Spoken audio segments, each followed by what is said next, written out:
এরপরে আরেকটা ট্রানজিশন দেখবো হচ্ছে ওই একটা ফ্রেমের উপর থেকে অন্য একটা ফ্রেম যখন চলে যায়, ঠিক আছে? তো এটা করার জন্য আচ্ছা আমরা এই দুইটা ফ্রেমের উপরেই দেখবো, এইটার উপরেই দেখি। সো ফার্স্টে আমাদের কি করতে হবে,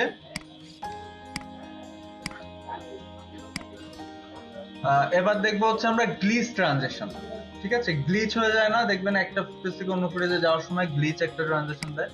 তো ফার্স্টে আমরা কি করলাম, আমাদের অ্যাডজাস্টমেন্ট লেয়ারটা উপরে নিয়ে আসলাম, শিফট চেপে 5 ফ্রেম আগে গেলাম, বা ধরেন 10 ফ্রেম আগে গেলাম, দুইবার চাপ দিলাম, বুঝছেন?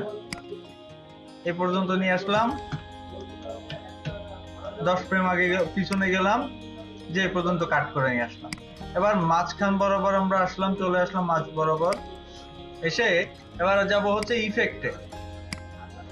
ওকে, ইফেক্টে যাওয়ার পরে এখানে সার্চ করব VR গ্লিচ নামে। সো এই যে দেখেন এখানে একটা অপশন আছে VR ডিজিটাল গ্লিচ, ঠিক আছে? VR ডিজিটাল গ্লিচটাকে আমরা ড্র্যাগ করে অ্যাডজাস্টমেন্ট লেয়ারের উপরে বসাবো। দেখেন এখানে একটা গ্লিচ অটোমেটিক এখনই চলে আসছে। তো আমরা এটাকে টাইমলাইনটাকে একটু জুম করে নিই। জুম করে নিয়ে প্রথমে কি করব, প্রথমে মাঝামাঝি বরাবর থাকা অবস্থায় আমি এটাকে একটা কি ফ্রেম অ্যাড করব।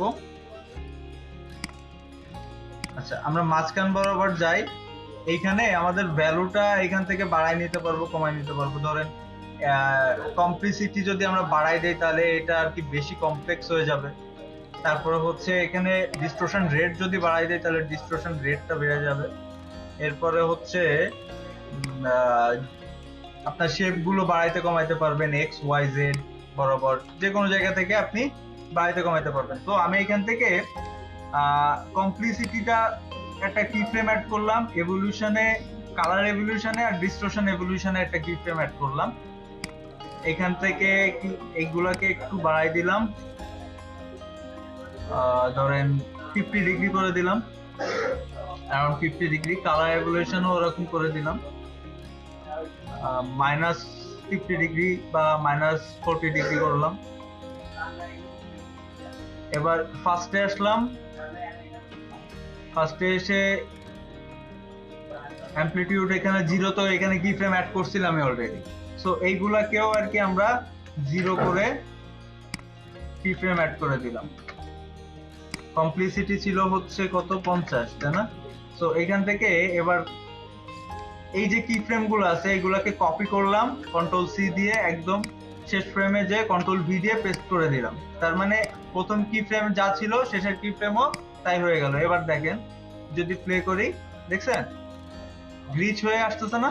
ধরেন এটা ডিলিট করে দিলাম, এবার হচ্ছে প্রথম গুলাকে সবগুলাকে ড্র্যাগ করে সিলেক্ট করলাম, কন্ট্রোল-C দিয়ে কপি করলাম। এবার টাইম হেড আমি যেখানে নিয়ে যাব ওইখানে নিয়ে যে কন্ট্রোল-V প্রেস করলে এই যে আমার কি ফ্রেম গুলো এখানে পেস্ট হয়ে গেল। আচ্ছা, এবার এর সাথে আরেকটা ইফেক্ট অ্যাড করব। সেটা কি, সেটা হবে হচ্ছে ভিডিও ইফেক্ট থেকে ডিস্টরশন, লেন্স ডিস্টরশনে যাব। লেন্স ডিস্টরশন থেকে কার্ভেচার আমরা এখান থেকে একদম -100 করে দিব, একটা কি ফ্রেম থাকবে।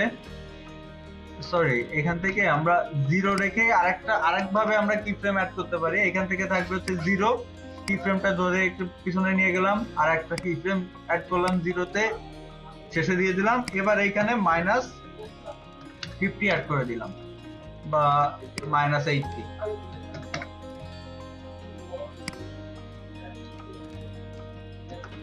ঠিক আছে, গ্লিচ ট্রানজিশন হয়ে গেল একটা।